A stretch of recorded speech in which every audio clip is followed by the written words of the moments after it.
After months of political wrangling over our fiscal future and two high-profile commission reports, House Budget Committee Chairman Paul Ryan released a far-reaching budget proposal to cut $6 trillion within 10 years. The plan would reform the tax code, cut tax rates, subject Medicare to a stringent budget, and turn Medicaid into state block grants. In this video, 3 Urban Institute policy experts size up the proposal and the budget crisis. Look, we intend to not only cut discretionary spending and put caps on spending, you have to address the drivers of our debt.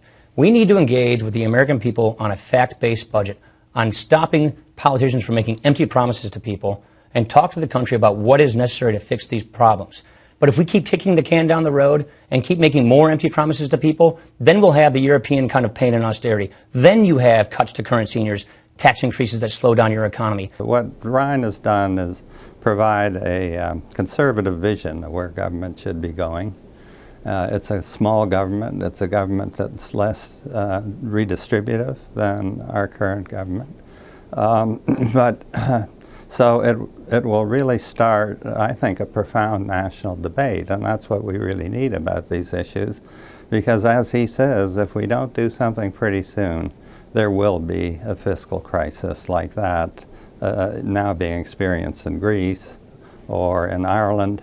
That is absolutely inevitable if we don't act. It's not clear when it would occur. It may be next year, it may be 5 years from now, but it will occur, that's for sure. I think it's a very important step and a helpful step that the debate here in Washington ought to be between people who have different visions and different plans. We have a plan from the President's Fiscal Commission. We have a plan from the Diminish-Rivelin Task Force. Now we have a plan with somewhat less detail from Chairman Ryan. And I hope it encourages his other colleagues to put forward their own plans so that we can be in a situation where we're evaluating different visions of the future. We will be calling for fundamental tax reform. Not only do we want to cut spending, not only do we want to reform government spending, we want economic growth. We want job creation. Pro-growth tax reform is a key ingredient to getting this economy working again, to getting this economy growing again. And the way to do that, and we agree with the direction of the Fiscal Commission, lower tax rates, broaden the tax base, and those are the kinds of things we're going to be proposing. I think Chairman Ryan is absolutely right that tax reform needs to be a crucial part of any deficit reduction plan. Our tax system is a mess. It's far too complicated, hurts the economy, is often unfair for many folks. And so it's clearly something we need to fix. The right way to fix it, as he suggests, is to not to raise tax rates, but is to go in and attack all the various tax preferences that are out there. There's more than $1 billion of various kinds of tax preferences that make Swiss cheese of our tax code. And there's an opportunity there to reduce those or eliminate them, raise some money that you can then use to either cut tax rates, which is what Chairman Ryan suggests, or actually to reduce the deficit. That's the approach that the President's Fiscal Commission took. I think it's a good approach. The one big exception with Chairman Ryan is that he proposes to use all of the revenue to finance large reductions in tax rates and wouldn't use any of it for deficit reduction. He's quite specific on what he wants to do in terms of the tax rates, but he has very general guidance about what tax preferences that he would propose eliminating, that he seems to have delegated most of the details decisions over to his colleagues on Ways and Means. It has 2 principles. Let's lower the rates. Let's broaden the tax base. And I think that's essential because our current system is such a mess with all its deductions and credits and exclusions, and it creates enormous inefficiency. So if you can broaden the base, have all kinds of different economic activity on a level playing field and let the market decide what's efficient and what isn't, you will indeed have a much more efficient system. Now, Ryan's proposal doesn't raise revenues, and most people think that in order to eventually resolve this problem, you will need more revenues. I think that the only way conservatives will accept the notion of more revenues is if they can be raised with a lower tax rate. And the only way you can do that is with tax reform. So I see it as an absolutely essential part of an eventual solution to the budget problem. It is fairly obvious that income would be redistributed less vigorously by government under this proposal than it is today. The question is how much less vigorously would that happen?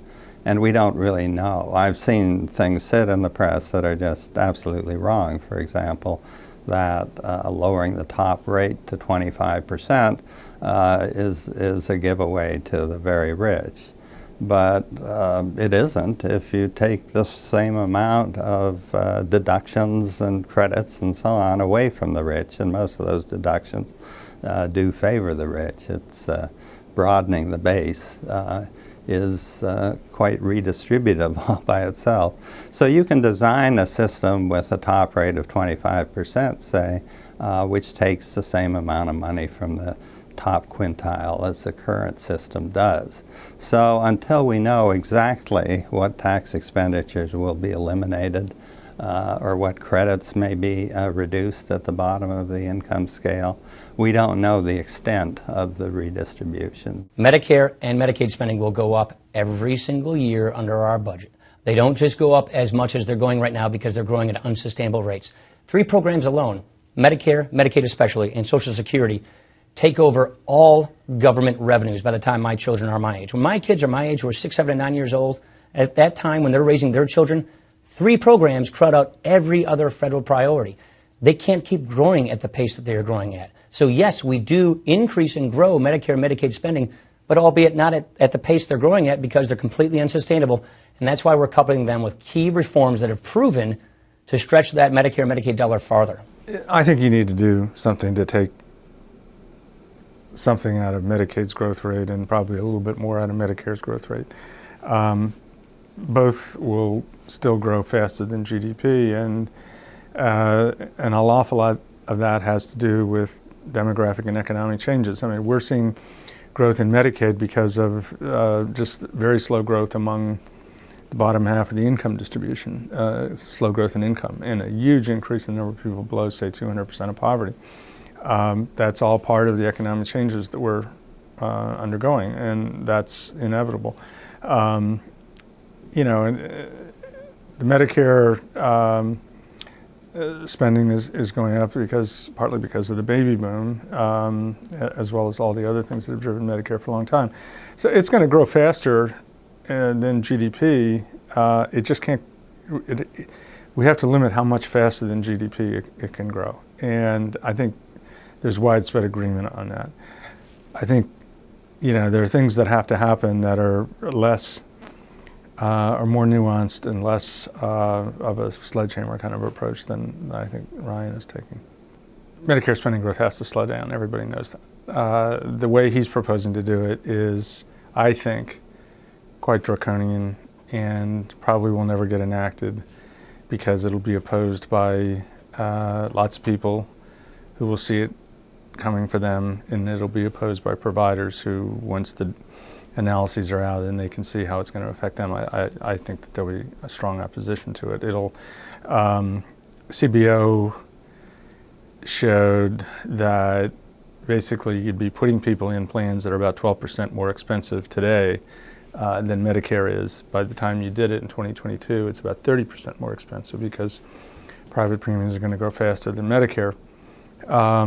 And then, you know, growing the amount that Medicare, that the federal government will give people to pay for it is going to grow at a much slower rate than those private premiums. So people are going to have to bear a higher and higher share of this so that they're going to pay the majority themselves.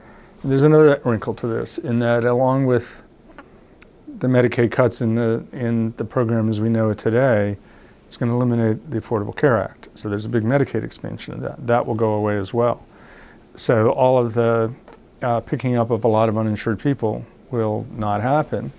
And by reducing enrollment of the Medicaid population as we know it today, most of them will probably become uninsured. They're so low income. So, so what does that mean? That means that those people will get less care, but they'll get some care. It'll be care provided by hospitals. They won't get federal matching payments for that. And so it's going to be a real burden on them. I mean, on the hospital system particularly, but also physicians, clinics, nursing homes. I mean, everyone will be under a lot of pressure. So if it's sustained and it happens, it's going to be ugly. But I think when it becomes obvious how ugly it will be, it will never happen. I mean, that's what I think. the first point to make is that health spending for Medicare, Medicaid, for veterans, for civil servants, add them all up, and that is the single most important part of our budget problem. It is the thing that will bring a budget crisis if we don't act. And a major problem with Medicare is that it's an open-ended system. The law defines who's eligible. Regulations say what they can get, and very few medical treatments are excluded. And then we just pay for anybody who walks in the door. We don't have direct control over the system. And in that way, our system contrasts with what they have in Canada or United Kingdom, where there is a fixed budget, and the system has to work within that budget. And that's what Ryan is really proposing for Medicare and Medicaid here. In Medicare, the fixed budget comes from the fact that there would be a certain subsidy specified for insurance companies to serve the elderly and disabled population. And you would have to live within that budget. We would hope that competition then would make the system more efficient and easier to control. That's not certain.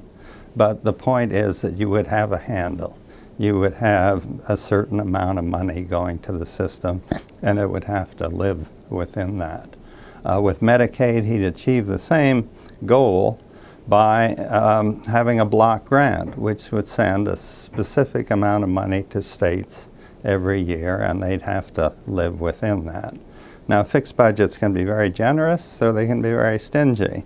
So we have to see all the details before we can really understand what the Ryan proposal would do. Chairman Ryan's vision is to try to keep tax revenues where they've been in historical levels, so between 18 and 19% of the economy. And I think because of the aging of the population, because of growing spending on seniors, Social Security, and particularly Medicare and Medicaid, it's very hard to see that as a viable strategy going forward. That the pressures for increased spending are so strong that even if we do quite dramatic things to rein in the growth of spending on both mandatory programs and discretionary programs, it's difficult to make the numbers add up so that you can get away at historical levels of taxes.